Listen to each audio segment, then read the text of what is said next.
네, 돌아온 F1 잡학사전. 이번에 2026 시즌의 첫 주제는 무엇일까요? 중요하다면 중요한 겁니다. 안 중요할 수 있나? 액티브 에어로입니다. 와우! 액티브 에어로. 처음 들어봤는데요? 이해합니다. 네, 2026 시즌에 처음 생기는 개념입니다. 이 이름 자체가.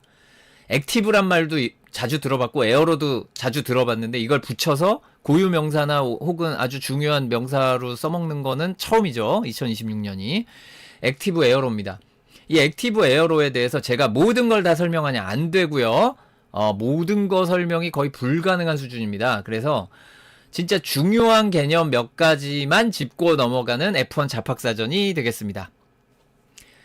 자, F1 잡학사전 언제나 그렇듯이 알면 정말 좋고 몰라도 네, 인생 사는데 별 지장 없는 내용이죠. 자, 아시면 조금 더 재밌지 않을까 싶은 액티브 에어로입니다. 자, 첫 번째 액티브 에어로 공식 명칭입니까? 띠디 아닙니다. 공식 명칭이 아닙니다. 네, 음향 효과까지 넣고 있어요. 자, 공식 명칭이 아닙니다. 그게 뭔 소린가요? 분명히 F1이 홍보 자료를 뿌릴 때 네, 제가 여기 준비 잘 해왔습니다. 이게 이제 F1의 공식 홍보 자료입니다. 그리고 영상에도 나오죠. 여기 액티브 에어로라고 쫙 써놨죠. Introducing 액티브 에어로 했는데 자, 이것은 공식 명칭이 아니었습니다. 이건 공식 명칭이라는 것이 도대체 무슨 이름이냐? 이게 참 어려운 거예요. 다시 돌아가서 얘기하면 DRS 기억하시나요? 너무 오래전 일이라 기억이 안 나신다고요? 네, 드래그 리덕션 시스템 DRS 정말 기억이 안 나시죠? 네, 너무 오래됐어요. 사라진 지. 네, 지금 벌써 2026년이 된 지 7일이나 됐기 때문에 네, 2025년까지 있던 물건이죠. DRS.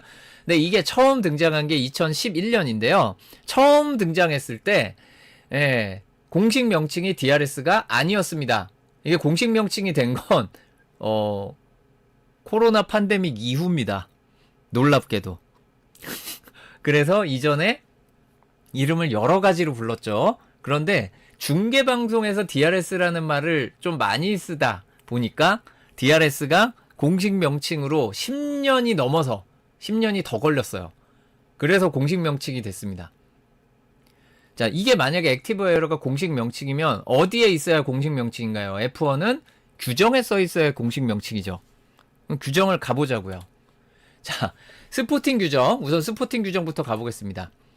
여기는 이런 표현이 나옵니다. 드라이버가 조절할 수 있는 바디워크. 엄청 길다. 드라이버 어저스터블 바디워크.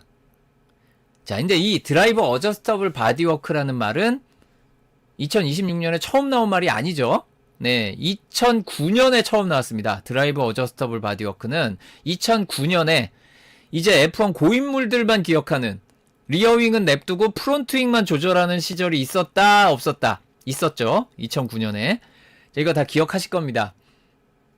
진짜 고인물이에요. 이게 바로 없어졌기 때문에 2009년에 프론트윙 조절하던 시절 뭐 존 같은 거 없고요. 1초 이런 거 없고 그냥 알아서 쓰는 거였어요. 프론트윙 각도를 조절할 수 있는 시스템이 있었습니다. 그랬다 바로 없어졌죠. 자, 어쨌든 그게 드라이버 어저스터블 바디워크였습니다. 근데 사실 이거는 뭐 어떤 고유 명사라기보단 뜻을 설명하는 거죠. 그래서 스포팅 규정 B7.1 드라이버 어저스터블 바디워크라는 항목에 요렇게럼 설명이 되어 있습니다. 저기 분홍색은 뭔가요? 저게 수정된 거예요. 찍찍 그어놓은 것도 있고 이 규정이 엄청 변화가 많구나 라는 걸 아실 수 있고 찍찍 그어지지 않은 부분이 살아있는 겁니다. 네, 그런데 이 드라이버 어저스터블 바디워크 여기 액티브 에어로란 말 없습니다. 액티베이션 존 하나 있죠. 네, 중요한 이런 표현으로 그거 말고는 네, 액티브 에어로 이런 말 따위 없고요. 드라이버 어저스터블 바디워크가 분명한 제목입니다. 자, 그러면 드라이버 어저스터블 바디워크는 고유 명사가 아니잖아요. 기술 규정에 드라이버 어저스터블 바디워크라고 할까요? 아니죠. 아닙니다. 여기는 여러 가지가 다 섞여 있어요. 여러 가지가 다 섞여 있어서 하나라고 말씀드릴 수는 없습니다. 그런데 이제 기본적으로 그 플랩이 움직이니까 그 플랩도 포함이 되는 거고 그게 이제 전체 윙의 바디 프로필이라고 하는 이 범위에서 자기 안에 들어가는 것들을 다 프로필, 바디 프로필이라고 하는 거기 안에 다 들어가는데 그 중에서 이 각도를 바꾸는 시스템은 프론트 윙 어저스터 시스템 그리고 리어 윙 어저스터 시스템으로 불립니다. 프론트 리어 윙 어저스터 시스템입니다. 얘네도 고유명사가 아니죠. 윙을 조절하는 시스템. 아까는 드라이버가 어저스터블한 바디워크라 그랬는데 그래서 그걸 하려면 시스템이 있어야 되는데 그거는 프론트와 리어에 각각 윙 어저스터 시스템이 있습니다. 그래서 기술 규정 C3.10.10에 프론트 윙 어저스터 시스템이 있고요. C3.11.6에 리어 윙 어저스터 시스템이 있습니다. 뭐 관심 있으신 분은 가서 보세요. 봐도 별로 도움이 안 되실 거예요. 이게 그 CAD 파일 따로 안 받으면은 받아도 뭐 그냥 받은 게 아니에요. 요즘 규정은. 그래서 이게 프론트 윙 어저스터 시스템이 설명되는 부분이고 이게 리어 윙 어저스터 시스템이 설명되는 부분입니다. 그냥 있나 보다 하고 넘어가시면 돼요. 외우실 필요 없고요. 자, 이제 저런 규정, 그래서 공식 명칭 아닌 거 알겠어. 그리고 그게 복잡한 거 알겠어. 하는데 시청자 여러분이 저걸 알 필요가 그러니까 없죠. 그러니까 F1에서 공식 명칭 그따윈 거 필요 없으니까 액티브 에러라고 부르자 하고 바꾼 거예요. 예, 그게 F1의 의도입니다. 액티브 에어로 편하잖아? 좋잖아? 간단하잖아? 네. 공식 명칭 중요해? 너네 안 중요하잖아. F1 팀이 중요하지. 네, 그렇습니다. 그 다음, 이것은 DRS를 대체하는 것인가? 삐비. 아닙니다. DRS를 대체하는 시스템이 아닙니다. 윙의 각도를 조절한다는 면에서 DRS와 매우 비슷합니다. 그러나 DRS를 대체하기 위해서 투입된 시스템이 아니라는 겁니다. 이게 매우 중요한 부분이죠. 그러니까 DRS의 용도는 뭐였어요? 추월을 용이하게 하기 위해서 들어온 거죠. 뒤에 있는 차가 추월 시도를 할 때 드래그를 좀 덜 받아가지고 가속도가 좀 더 나오고 최고 속도가 좀 더 나와가지고 추월할 때 도움을 좀 받아봐라 라는 걸로 들어온 거죠. 그 추월용으로 들어온 게 DRS였습니다. 그런데 이 액티브 에어로는 DRS가 아니라 굳이 따지면 F 덕트를 대체한다라고 봐야 됩니다. F 덕트는 또 뭔가 하면 우리 용어집에 가면은 잘 있는데 이제 용어집 다시 써야 될 것 같으니까 지금 기존 용어집을 막 사라고 제가 할 수가 없어요. 새로 써야 될 수도 있어가지고. 자, 어쨌든 그렇습니다. 그럼 뭐 하자는 것이냐? 내년에는 F1 레이스카가 가속하기가 매우 힘들어질 겁니다. 왜? 시속 290km부터 출력을 안 줄 거니까. 그러니까 가속하기 너무 힘들 텐데 시속 290km 넘어갔을 때 저항이 심할 거 아닙니까? 예. 그런데 밀어주는 힘이 없으면 더 힘들 거 아닙니까? 그래서 그때 드래그를 너네가 알아서 줄여봐라. 이런 걸 통해 가지고 가변하는 이런 셋업을 몬자 윙으로 고속에서 달리고 코너를 돌 때는 윙 바짝 세우고 모나코 윙으로 잘 돌아봐라. 이렇게 하면 효율적으로 속도를 잘 낼 수 있지 않겠느냐 라는 게 이 목적이 되겠습니다. 그 다음 액티베이션 존이란 개념이 생깁니다. 액티베이션 존은 무엇인가? 굳이 따지면 DRS 존과 비슷한 놈입니다. 그런데 차이점은 앞차와 무슨 관계를 따지고 자시고가 없어요. 얘는. 그러니까 이 전에는 그 DRS는 디텍션 포인트가 있고 그 다음에 액티베이션 존이 있어가지고 디텍션 포인트에서 1초 이내면 쓰고 자시고 뭐 이런 게 있었잖아요. 그딴 거 없습니다. 그냥 액티베이션 존이 있을 뿐이에요. 그냥 쓰는 겁니다. 알아서. 그러니까 1초 제한은 삐빅 없습니다. 그러니까 DRS와 비슷한 놈이 아니에요. 그러니까 윙을 건드린다는 거 빼고는 DRS와 비슷한 놈이 아니다. 라고 기억을 하셔야지 됩니다. 그래서 야, 너네 출력이 모자랄 테니까 고속에서 드래그 줄이고 출력 모자른 거 좀 더 잘 달려봐 라고 하는 용도다. 이렇게 기억을 해주시면 되겠습니다. 다음 좌삼삼 우삼삼도 아니고 앞삼 뒤삼은 무엇인가? 이게 굉장히 어려운 얘기인데요. 예, 프론트 3 리어 3 예, 몸통 덩어리가 앞에 3개 뒤에 3개라는 게 포인트입니다. 이게 뭔 소리입니까?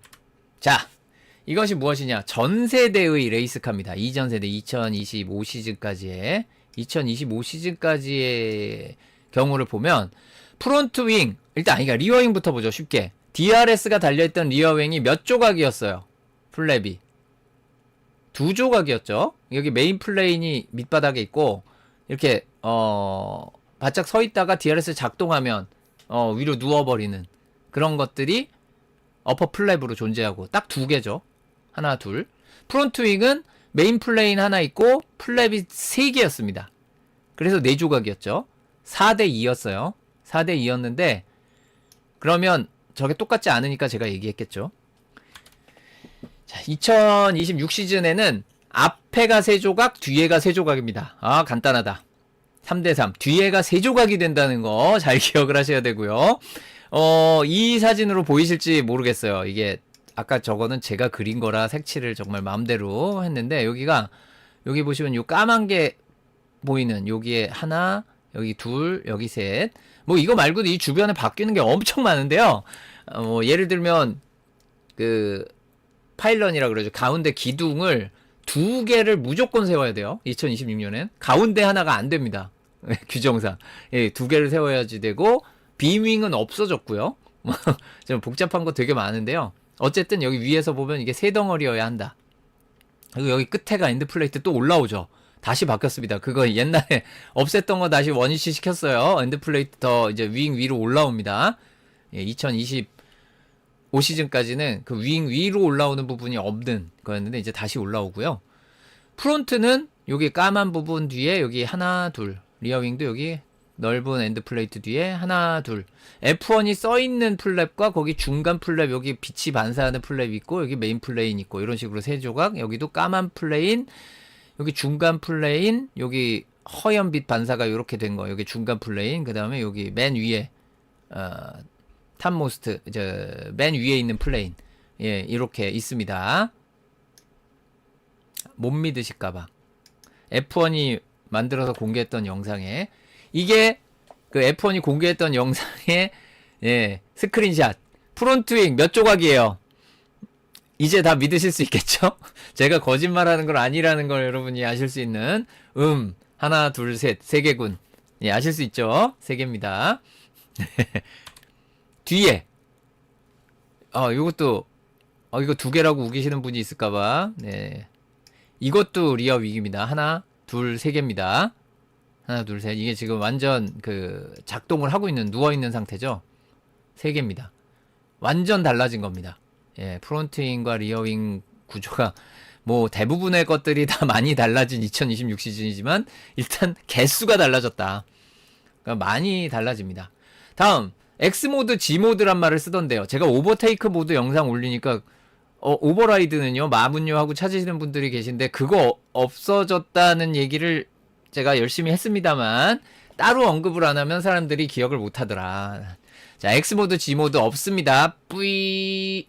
네, 없어졌습니다. X모드, G모드. 제가 입으로 여기 효과음을 못 넣으니까 입으로 넣고 있어요. X모드, G모드 없습니다. 그럼 뭔가요? 스트레이트 라인 모드가 있습니다. 스트레이트 라인 모드. 이게 한 줄에 안 들어가. 그리고 코너 모드. 코너 모드와 스트레이트 라인 모드입니다. 자, 근데 코너 모드는 사실 모드라고 따로 하지도 않아요. 왜냐하면 이게 디폴트거든요. 그래서 스트레이트 라인 모드와 코너 모드 2가지를 왔다 갔다 하는데 스트레이트 라인 모드, 코너 모드인데 코너 모드는 디폴트다. 그래서 따로 언급을 안 하는 곳이 많다. 이렇게 보시면 되겠습니다. 그리고 스트레이트 라인 모드 줄여서 SLM, 코너 모드 CM은 없어요. 왜냐하면 그 디폴트기 때문에 기본적으로 설계를 코너 모드로 하고 스트레이트 라인 모드로 바꾸는 이런 바디워크의 변화에 대해서 기술 규정에서 명시할 때 SLM이라는 약자를 씁니다. 자, 그래서 CM은 없다. 네, SLM이 요것만 나옵니다. 이 코너 모드와 스트레이트 라인 모드를 대략 비교해서 말씀드리면 코너 모드가 예를 든 겁니다. 예를 든 거 각도가 실제 이렇게 될 거라는 게 아니고 뭐 더 할 수도 있고 덜 할 수도 있고 돌리는 방법을 바꿀 수도 있는데 규정에 따라서 예를 들면 코너 모드가 이런 식으로 나왔다면 스트레이트 라인 모드는 이렇게 되는 거죠. 이렇게 자, 이걸로 디폴트로 달리다가 요렇게로 바꾼다는 겁니다. 프론트와 리어가 같이. 잘 모르겠는 분들은 그냥 바뀌나 보다. 네. 드래그를 줄이고 달릴 수 있나 보다. 액티브 에어로구만. 좋다, 좋아. 여기까지만 아시면 돼요. 이거 모르셔도 됩니다. 어쨌든 스트레이트 라인 모드는 이렇게 되는 거고요. 이게 지금은 제가 그림을 위에 있는 것들만 예를 들면 제가 설명한 방식은 이게 조금 다르다면 다른 건데 요 부분에 이렇게 링키지가 있어가지고 요 부분으로 눕힌다를 가정을 한 건데 이게 꼭 여기 있는 게 아니고 이제 규정에 따라서 범위가 좀 있어요. 그러다 보니까 이쪽이 이렇게 움직이는 것도 가능은 해요. 그리고 이제 얘들이 아예 올라가 가지고 있다가 좀 더 위에 있다가 왕창 내려오는 것도 있고 뭐 여러 가지 있습니다. 근데 그게 이제 그 규정 기술적인 걸 3차원 CAD로 넣고 해보시면 좀 몇 가지 조금 다른 게 나올 수 있는데 큰 틀에서 똑같아요. 큰 틀에서 똑같습니다. 어렵습니다, 이거. 그러니까 바꿔서 말하면 요 액추에이터 부분을 설계를 그러니까 이 작동시키는 움직이는 기계 장치잖아요. 움직이는 기계 장치에 대한 부분을 DRS는 10팀에다가 똑같은 걸 줬다고요. 근데 이 11팀에게 주는 기술 규정에 그 액추에이터의 설계에 대한 부분이 규정에 들어갔다는 얘기는 알아서 만들라는 거죠. 자, 그렇고요. 예, 그런데 풀 액티베이션이라는 말이 또 나옵니다. 아이씨, 여기서부터 어렵다. 일단 이것도 어려우면 그냥 풀 액티베이션만 있다라고 생각을 하세요. 풀 액티베이션과 파샬 액티베이션이 있습니다. 이거는 전체 활성화, 부분 활성화는 뭐냐? 이게 레이스 디렉터가 정하거나 아니면 애초에 존을 그렇게 정하거나 4주 전에 발표를 하게 돼 있어요. 일단 기본적으로 액티베이션 존은 매 그랑프리, 호주 그랑프리 3월 초에 하면 2월 첫 주에 액티베이션 존을 미리 정해놔야 돼요. 그렇게 한 거에서 풀 액티베이션 존을 다 해놓을 수 있는데 파샬 액티베이션을 정할 수 있습니다. 그게 뭐냐? 네, 이런 겁니다. 풀 전체와 일부입니다. 이게 스트레이트 라인 모드잖아요. 근데 이거는 풀 액티베이션이에요. 그래서 이렇게 쓰겠습니다. 이 스트레이트 라인 모드의 풀 액티베이션이죠. 그런데 이 중간은 따로 이름이 없어요. 그냥 파샬 액티베이션만 있습니다. 파샬 액티베이션은 이렇게 하는 겁니다. 이것만 보면 풀 액티베이션에서 파샬로 바꾸면 무슨 DRS 작동한 것 같죠? 아니죠. 파샬에서 풀로 바꾸면. 그런데 실제로는 이게 무슨 얘기냐면 프론트 윙은 드래그를 줄이고 리어 윙은 다운포스를 확보하는 구조인 게 파샬인 거예요. 좀 위험할 때, 조금 위험할 때 이렇게 해라 라고 하는 겁니다. 그래서 좀 차이가 있는 거죠. 자, 그리고 이것들이 그럼 어디에 영향을 주는 거냐? 드래그를 줄입니다. 그래서 속도를 좀 더 낼 수 있게 해주겠죠. 효율적으로 해주겠죠. 하지만 굉장히 중요한 부분 마지막 한 가지만 짚고 넘어가면 이게 배터리 관리에 아주 치명적이라는 겁니다.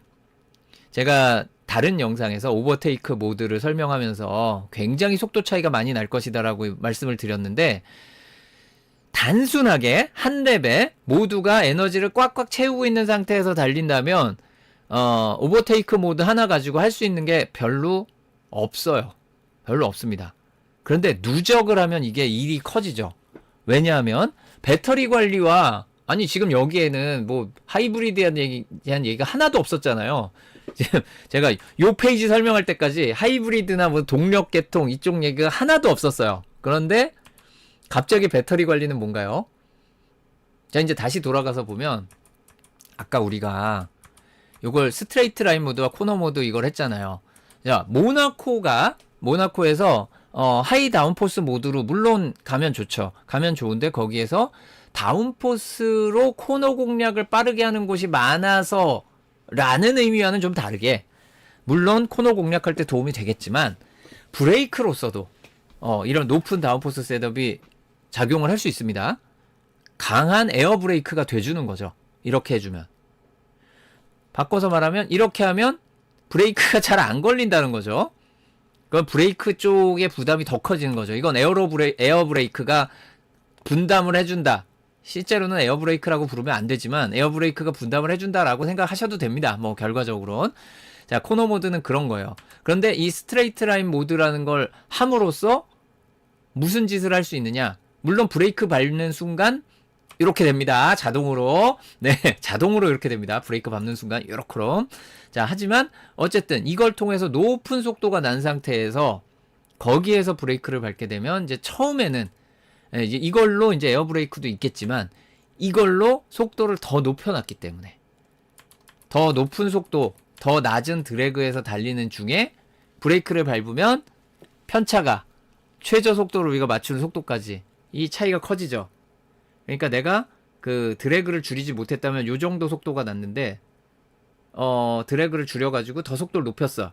그러면 똑같이 코너 통과하는 속도가 같다라고 가정했을 때 이 차이가 커지잖아요. 차이가 커지면 배터리가 많이 차겠죠. 자, 그래서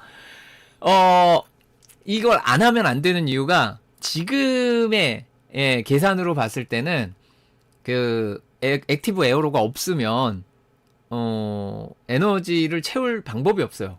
현재의 충전 효율 정도로 생각했을 때는 못 채우는 거예요. 그래서 속도를 더 높여놔야 더 배터리를 많이 채울 수 있다 라는 거에서 이 배터리 관리에 치명적으로 작동을 하게 됩니다. 그래서 액티브 에어로 꼭 써야겠죠. 쓰지 못할 상황만 아니라면, 레이스 디렉터가 쓰게 해준다면 꼭 써서 배터리 관리에 큰 도움을 얻어야지 되겠고, 중간에 자기가 손으로도 끌 수 있는데 이게 분명히 변수가 될 겁니다. 어디에서?